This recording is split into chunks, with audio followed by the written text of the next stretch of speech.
Hola gente, le doy la bienvenida a un nuevo video más en mi canal. Mi nombre es Wilton Martínez, mucho gusto si es primera vez que ves uno de mis videos. En este día vamos a hablar acerca de Melquisedec.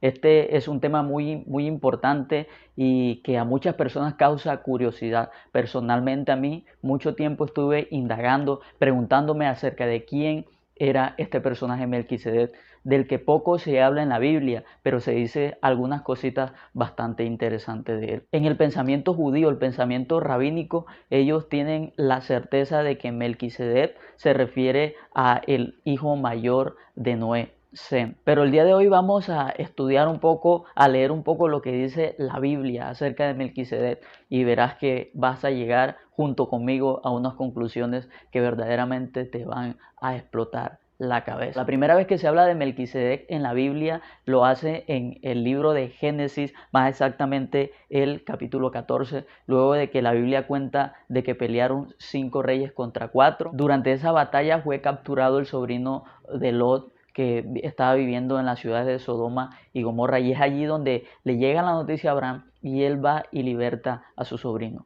Luego que viene de regreso de libertad a Lot, la Biblia dice que él tiene un encuentro con Melquisedec. Y esto es lo que dice la Biblia. Génesis capítulo 14, versículo 18 dice: Entonces Melquisedec, rey de Salem y sacerdote del Dios Altísimo, sacó pan y vino y le bendijo diciendo: Bendito sea Abraham del Dios Altísimo, creador de los cielos y de la tierra, y bendito sea el Dios Altísimo que entregó a tus enemigos en tu mano. Y le dio a Abraham los diezmos de todo. Aquí vemos algo demasiado interesante. Primero, dice que Melquisedec le sale al encuentro a Abraham. La Biblia aquí lo identifica a él como sacerdote de Dios Altísimo. Y esto es muy interesante porque el sacerdocio levítico se estableció mucho tiempo después. En este tiempo la ley todavía no había sido establecida. Recordemos que la ley fue establecida por medio de Moisés. Esto más exactamente en un promedio de casi 450 años después de que Abraham tiene este encuentro con Melquisedec. ¿Cómo es posible que anterior al sacerdocio levítico ya hubiera un sacerdote de Dios? Y lo interesante es que Melquisedec sale al encuentro y la Biblia dice que le ofreció pan y vino. Y esto es muy interesante porque en la última cena Cristo utiliza el pan y el vino para representar lo que iba a ser su cuerpo, que fue ofrecido por nosotros, y su sangre representada en ese vino. Entonces vemos que Melquisedec, siendo sacerdote de Dios, y lo interesante es que era rey de Salem, Salem, que es la misma palabra de la cual se deriva Jerusalén. Así que creo que estos datos son bastante interesantes y creo que ya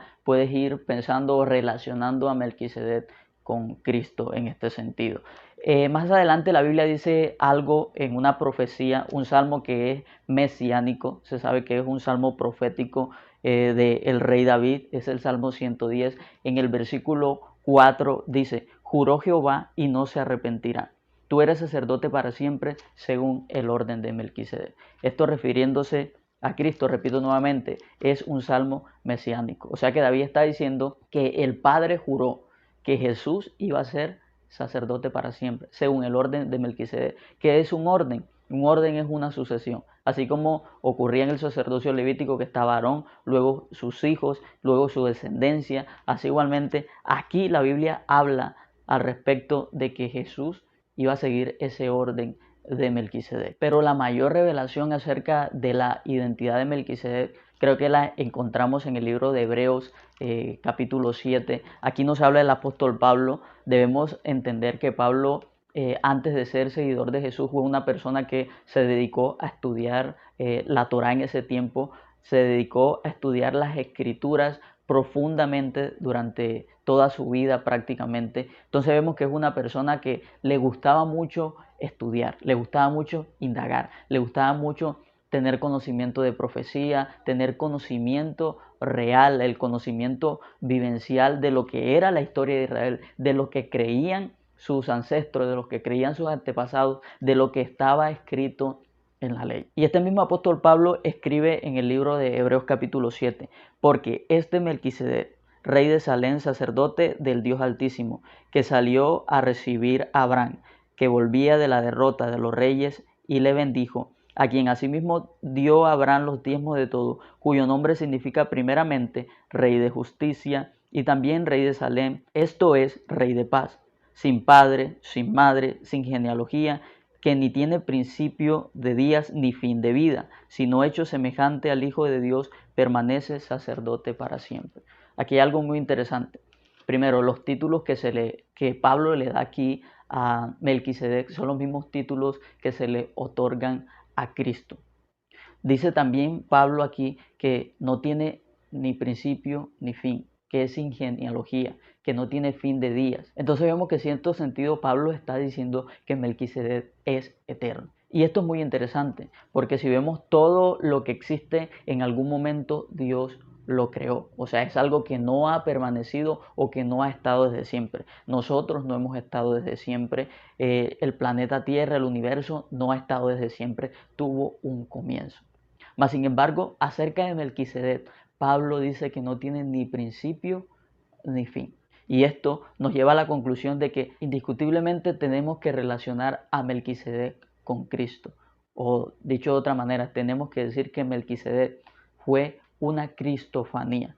¿Qué quiere decir esto? Fue una manifestación de Cristo en el Antiguo Testamento. Y es por esta razón que entonces la Biblia dice que Jesús es sacerdote para siempre según el orden de Melquisedec. Por esta misma razón Pablo le otorga títulos que solamente se le otorgan a Cristo. Y encontramos algo interesante también en este mismo capítulo de Hebreos, el versículo 6 y 7 dice: pero aquel cuya genealogía no es contada de entre ellos, o sea, del pueblo de Israel, tomó de Abraham los diezmos y bendijo al que tenía la promesa. Y sin discusión alguna, el menor es bendecido por el mayor.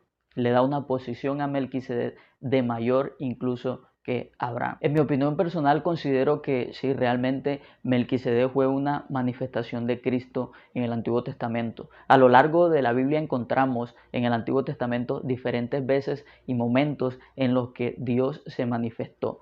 Se manifestó a Moisés por medio de una zarza, se manifestó también por medio de ese maná que caía del cielo, porque Cristo dijo que Él era ese maná que había caído del cielo y que había sustentado al pueblo de Israel. Dios es el único eterno, y esta es una razón de mucho peso para creer que Melquisedec es Cristo. Nadie más es eterno. Acerca de nadie más podemos decir que no tiene ni principio ni fin. Y esto, si lo pensamos, es algo sorprendente y a la vez maravilloso. El hecho de pensar que en un momento de la historia Abraham pudo tener de frente a Cristo. Y no solamente esto, sino que Cristo le ofreció pan y vino, representando ese cuerpo y esa sangre que muchos años después iba a ofrecer en la cruz también para brindarle la salvación a Abraham. Es muy lindo cuando estudiamos la Biblia, cuando vemos la Biblia y encontramos una nueva revelación acerca de Dios. Pero ahora quiero saber qué te pareció este video. Deja tu opinión acerca de este tema en los comentarios. ¿Compartes la misma idea que yo de que Melquisedec es Cristo o fue una cristofanía en el Antiguo Testamento? Deja tu opinión ahí en los comentarios.